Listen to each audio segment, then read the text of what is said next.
तिहि अवसर मुनि नारद आए, अवसर मुनि नारद आए, सुरहित लागी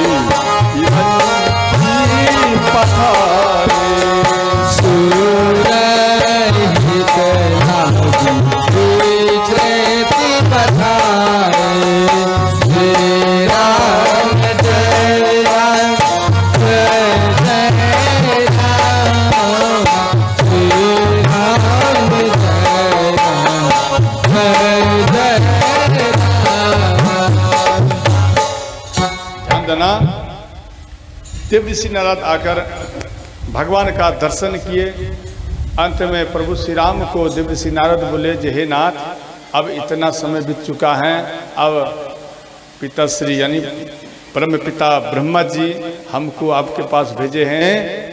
ये आनंद रामायण में दिया गया है। जग संभव स्तुति प्रलय जाक भ्रुकुटि विलास, सो प्रभु यत्न विचारत यही विधि निश्चरण। माता सीता करे हैं जिस प्रकार से निश्चर का नाश हो, हे नाथ अब आप वही करें।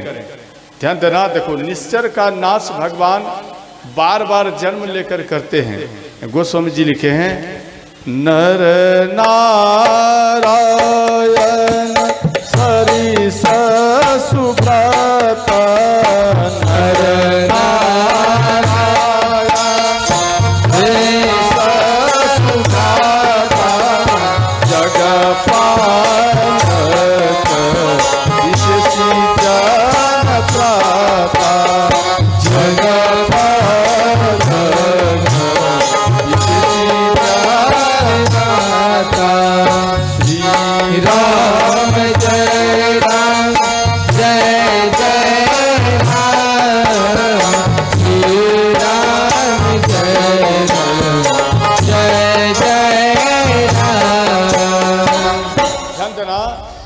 नर नारायण, इनका अर्थ है नर नारायण सरिस सुभ्राता। भ्राता मतलब भाई, समझ गए।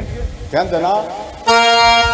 ये गोस्वामी जी क्यों लिखे, इनका अर्थ है प्राचीन काल में, ध्यान देना, ये प्राचीन युग में सहस्त्र कावज नाम का एक राक्षस था। तो वो सूर्य भगवान का तपस्या किए, तो सूर्य भगवान प्रसन्न हो गए।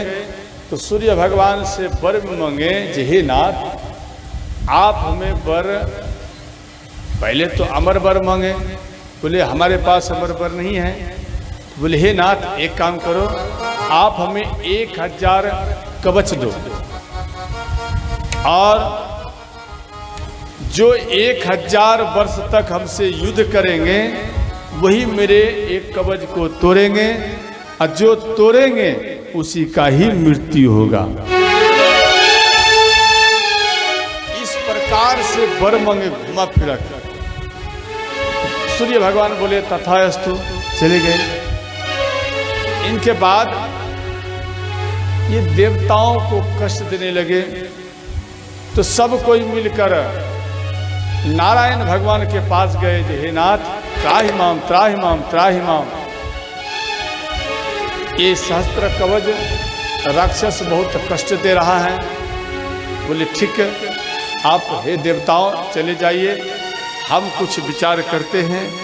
अंत में ध्यान देना, धर्म की पत्नी मूर्ति, ध्यान देना, उनके गर्भ से नर और नारायण यानी 2 रूप में प्रकट हुए। ध्यान देना, नर और नारायण। तो ये 2 रूप में जो प्रकट हुए, तो ये बैर खाकर तपस्या क्या करते थे दोनों भाई, समझ गए। इसलिए इसका नाम एक पड़ा बद्री नारायण। बोलते बद्री नारायण भगवान की जय। तो ये शास्त्रा बाहु कवच के पास आए युद्ध करने के लिए, नारायण भगवान। तो नर भगवान तपस्या करने लगे और नारायण भगवान इनसे युद्ध किए शास्त्रा कवच से। 1000 वर्ष तक युद्ध किए, तो अंत में एक कवच को तोड़ दिए। इनके बाद नारायण भगवान का मृत्यु हो गया तो नर भगवान के पास जो तपस्या से फल मिले थे उन तपस्या के प्रभाव से नारायण भगवान को जीवित कर दिए। ध्यान रखना, जीवित कर दिए। इनके बाद नर भगवान सहस्त्र कवच राक्षस से ये युद्ध करने लगे और उधर नारायण भगवान तपस्या करने लगे। जीवित होने के बाद वो तपस्या करने लगे। इनके बाद नर भगवान इनसे युद्ध किए 1000 वर्ष तक, तो फिर पुनः एक कवच को तोड़ दिए। इनके बाद नर भगवान का मृत्यु हो गया। इस प्रकार से ये दोनों भाई, ध्यान देना, नर और नारायण ये दो भाई हैं, समझ गए। तो इस प्रकार से 999 कवच को तोड़ दिए। तो सहस्त्रा कवच के पास एक कवच रह गया, वो भाग गए। वो भागकर सूर्य भगवान में मिल गए, समझ गए। इनके बाद ध्यान देना, जब फिर नारायण भगवान कृष्णा अवतार में आए और नर भगवान अर्जुन के रूप में आए, तो ध्यान देना, कुंती महल में ऋषि दुर्वासा आए तो माता कुंती इनका स्वागत किए। इनके स्वागत को देख करके, सेवा को देख करके दुर्वासा ऋषि प्रसन्न हो गए। जब प्रसन्न हो गए, अंत में इनको एक माला दिए और बोले, जिन देवता को आप याद करेंगे इस माला के पाठ करने से, वो देवता तेरे सामने खड़े हो जाएंगे। इनका एक परीक्षा किए कुंती माता, वो भी कुंवारी अवस्था में। सूर्य भगवान को देखकर जैसे ही परीक्षा ने किए, सूर्य भगवान उपस्थित हो गए। तो बोले, वर मांगो। बोले, हम वर नहीं चाहिए, आप जाइए, हम केवल देख रहे थे जो आप आते हैं या नहीं। तो बोले, नहीं, हम आया हैं तो कुछ ना कुछ दे के जाएंगे। तो अंत में उनको एक बालक दिए, ध्यान देना।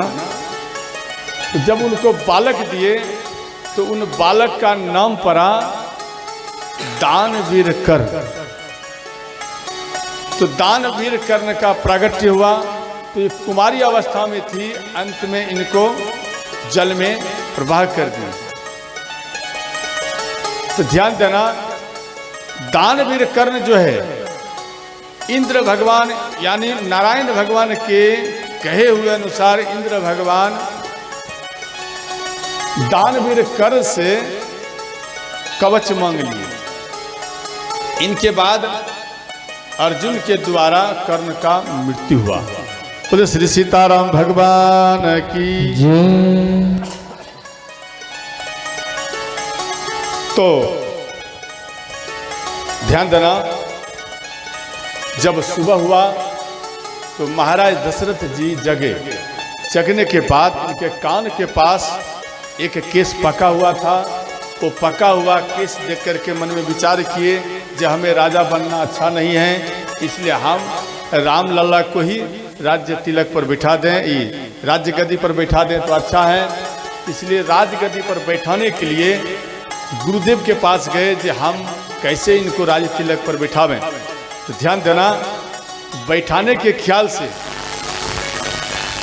श्रवण समीप भयौ सीत के श्रवण समीप भयौ सीत के मनहु जरत पर हस भूपदेशा। मनहु जरत पर हस उपदेशा। राम जय राम, जय जय राम, श्री राम जय राम, जय जय राम। ध्यान देना, ये सुबह हुआ, गुरु महाराज के पास आए। गुरु महाराज को बोले, जो हम राम को राज्य गद्दी पर बिठाना चाहते हैं, अर्थात राम को युवराज बनाना चाहते हैं, आपका क्या इच्छा है। बोले ठीक है। गुरु वशिष्ठ को बोले, तो गुरु वशिष्ठ बोले नहीं नहीं ठीक है, आप उनको राज्य तिलक करो। तो अंत में बोले तो कौन सा दिन किया जाए आप हमें बताइए। तो यहाँ पर गोस्वामी जी लिखे हैं, बेगी विलमना करिय निप साजिय सब ही समाज, सुदिन सुमंगल तब ही जब राम हो ही उबरा। अर्थात जिस दिन राम लल्ला का आप राज्य तिलक करेंगे वह दिन मंगल ही मंगल होगा, इसलिए आप राज्य तिलक करो। तो आए, ये बात अयोध्या में ये बात फैल गया। ध्यान देना, जब बात फैल गया तो मन में सोच रहे हैं कि भाई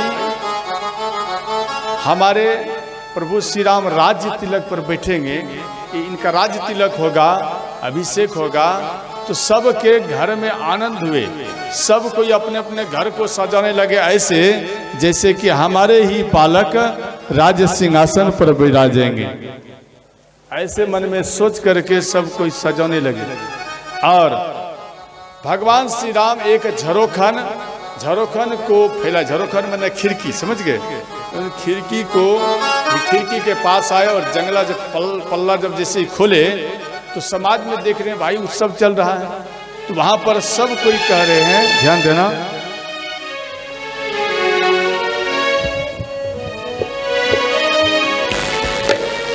ज्योत से ज्योत जलाते चलो,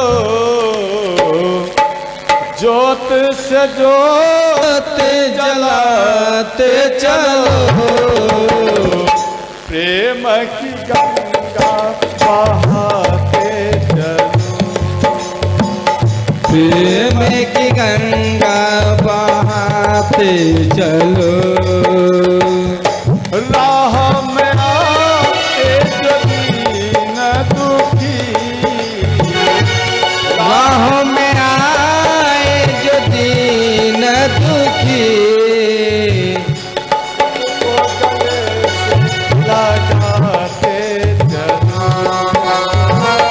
सभी को गले से लगाते चलो।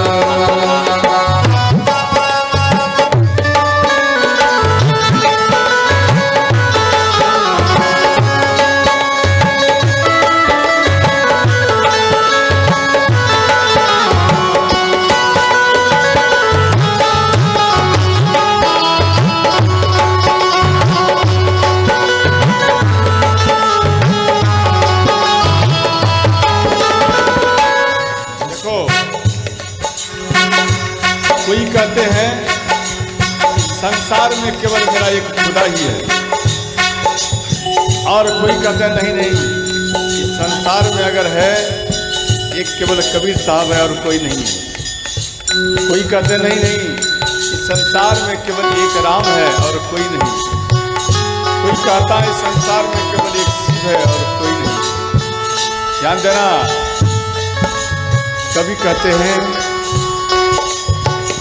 एक ब्रह्म है, एक सत्य है, एक ही है परमात्मा, एक ब्रह्म है, एक सत्य है, एक है परमात्मा, प्राण से प्राण मिलाते चलो,